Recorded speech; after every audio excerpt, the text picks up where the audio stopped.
जितने हिडमा मारोगे हर घर में हिडमा निकलेगा। तो ये कार्यक्रम जो है वो कुछ ऐसे संगठनों द्वारा किया गया जिनका नाम मैंने आज तक नहीं सुना था, तो संभवतः डीयू के हैं। एक तो है भगत सिंह छात्र एकता परिषद, एक है कोई उसका हिमखंड नाम है। लेकिन जो उसके जो मुख्य व्यक्ति थे वो आपको थर्ड जेंडर के नहीं लग रहे थे? अब वो मैं नहीं कह सकता। देखिए 23 सितंबर, आज मैंने अपने चैनल पे भी ये बात शक्ल से वो जो एक व्यक्ति उसमें हो, मुझे तो पूरा थर्ड जेंडर वही लग रहा था। मुझे तो सबके सब बच्चों को, लड़कियों को आगे करते मिले, मुख्य व्यक्ति मुझे दिखा भी नहीं। मैं लोगों को बता रहा था कि 23 सितंबर 2019 को यूनाइटेड नेशन में ग्रेटा थनबर्ग ने इसी तरह पर्यावरण के बारे में भाषण दिया था, हाउ डेयर यू, और वही फिर बाद में हमास के चक्कर में गाजा में नजर आई आपको। यही देखिए, इन लोगों ने तो एक ही दिन में अपना ये शुरुआत किया, जल जंगल जमीन से, और उतर आए कि हर घर से हिडमा निकलेगा, हर घर से अफजल निकलेगा। तो आप देखिए, इनको तो 1-2 मिनट भी नहीं लगा वही काम करने में। आप छोटी छोटी लड़कियों को सामने ले आए हैं, उस पुलिस को आप वो मिर्ची का पाउडर डाल के अटैक कर रहे हैं, और उसके बाद आपके माँ बाप आके कहते हैं कि हमारे बच्चों को बंद कर दिया। पहली बात, वो बच्चे हैं तो यहाँ पे कर क्या रहे थे पॉलिटिकल प्रोटेस्ट पे, और अगर बच्चे नहीं है तो फिर माँ बाप के आने का मतलब क्या है? वो पुलिस पे लड़ रहे हैं, पुलिस पे पाउडर डाल रहे हैं मिर्ची का, पुलिस से मारपीट कर रहे हैं, और बताइए आप हिडमा कर रहे हैं जिसको आप जानते तक नहीं। आप जो बोल रहे हैं आपको क्लैरिटी तक नहीं है, आप क्या बोल रहे हैं। वही ये बड़े लंबे समय बाद मैंने वामपंथियों का ऐसा प्रदर्शन देखा, और फिर मुझे बड़ा दुख होता है। मतलब this is something that really hurts me, कि हमारे घर के बच्चों को कैसे बरगलाया जा रहा है और किस तरह बेवकूफों ने बनाकर इस तरह की चीजें कराई जा रही हैं। लेकिन मतलब हिडमा का चैप्टर तो अब खत्म हो चुका, अब मुझे तो वो बचा ही नहीं है। अब वो तो स्थिति ये है कि वो जो 3 जिले जो बताए जा रहे थे कि साहब की 3 जिले अभी नक्सल अफेक्टेड हैं, उन 3 जिलों में भी अब आर्म्ड कॉन्फ्रंटेशन की हैसियत नहीं बची है अभी लोगों। पता नहीं साहब, हमने नक्सलवाद को उसके चरम पर देखा है। मुझे याद है कैसे ये स्कूल्स को बम लगा के उड़ा देते थे, कि यहाँ पे कहते थे स्कूल में बच्चे नहीं जाएंगे, सीआरपीएफ आके रुकेगी। मुझे दंतेवाड़ा केस भी याद है।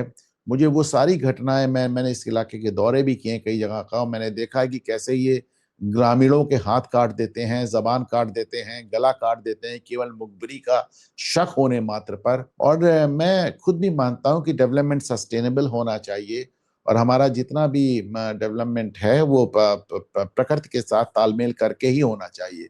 लेकिन जो रास्ता इन लोगों ने चुना है वो तो इतनी क्रूरता और इतनी बर्बरता का, और इतना।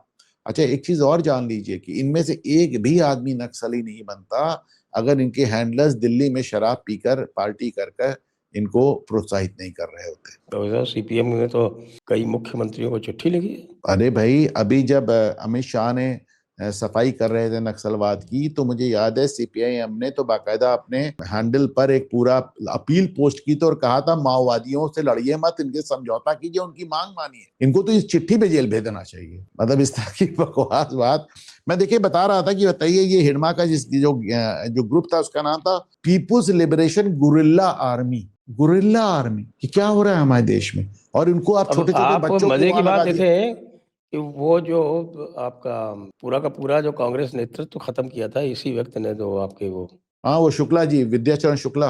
हाँ, वो झिरमा घाटी का कहाँ का वो मामला था जिसमें आपके महेंद्र कर्मा और विद्याचरण शुक्ला, पूरा इनकी पूरी top leadership accept Amit Jogi, जिनके पास अपना हेलीकॉप्टर था, वो अपने हेलीकॉप्टर से उड़ गए थे। कई लोग तो कहते हैं कि उनका भी हाथ था उसमें। नहीं, उनको वो तो रहते भी तो उनको देख के मारा अजीत जाता है। जोगी, यकीन करें अजीत जोगी के अगर मौके पे भी होते हो, बैठ के वहां कॉफी भी पी रहे होते, तो उनको नहीं मारा जाता। ट्रस्ट। ये आपका मैं कह सकता हूँ कि साहब आपकी विशेष सूत्र का विशेष रिपोर्टिंग है। सूत्र वाली कोई बात ही नहीं। जिसने भी अजीत जोगी की पूरी पॉलिटिक्स देखी है वो बता सकता है कि बिना अजीत जोगी के बड़े पॉजिटिव सहयोग के ये मामला इतना बढ़ता ही नहीं। और आज तेलंगाना के कांग्रेस के जो अध्यक्ष हैं वो इनके सपोर्ट में खड़े हुए थे, हिडमा के, और जो हिडमा के पक्ष में जो लोग नारे लगा रहे हैं उनके, तो कांग्रेस का तो पता ही नहीं चलता वो किसके साथ है। स्पोक्समैन कह रहे थे हम तो माओवाद से लड़ते रहे हैं, हमने तो बहुत सेक्रीफाइसेस किए हैं, कितने त्याग कर दिए।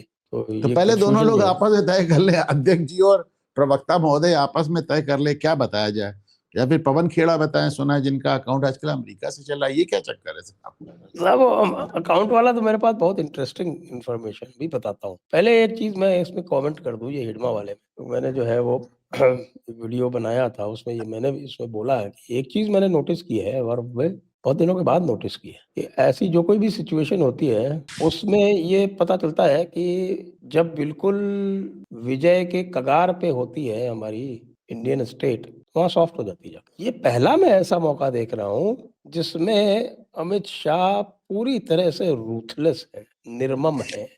आप किलिंग इंस्टिंक्ट की बात कर रहे हैं। और ये वो वो पृथ्वीराज सिंड्रोम है ना, वो हमारी बड़ी किलिंग, पुरानी कमारी है। लेकिन भाई चूंकि अमित शाह ने पहली पृथ्वीराज बार चौहान सिंड्रोम।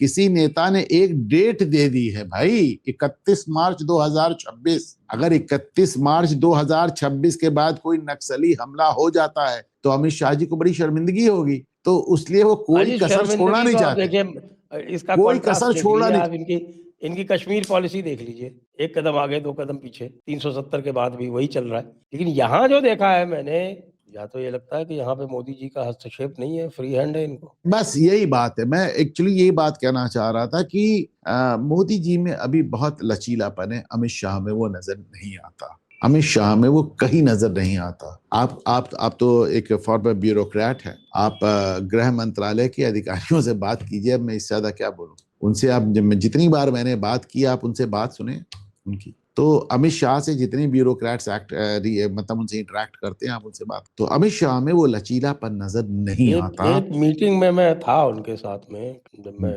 यहाँ होम डिपार्टमेंट में था, हम पुलिस एक्ट वगैरह बना रहे थे, तो उसमें बीजेपी स्टेट्स की मीटिंग हुई थी। मैं अमित शाह जी उसमें गृह राज्य मंत्री थे, वो आए थे। तो एक जो उन्होंने कहा था, उससे उनके मिजाज का पता लगता था।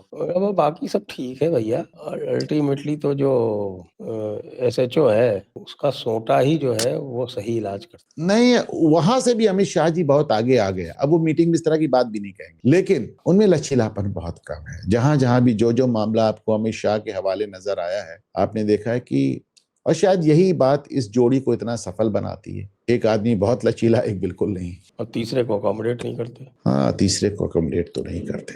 अकोमोडेट वाली बात भी सिर्फ ये है ना, देखें आप, राजनीति में विश्वास करना बड़ा मुश्किल बात है, और राजनीति एक ऐसी चीज है, फिर मैं बात निकलेगी तो दूर तलक जाएगी कि किसने किसके साथ क्या किया।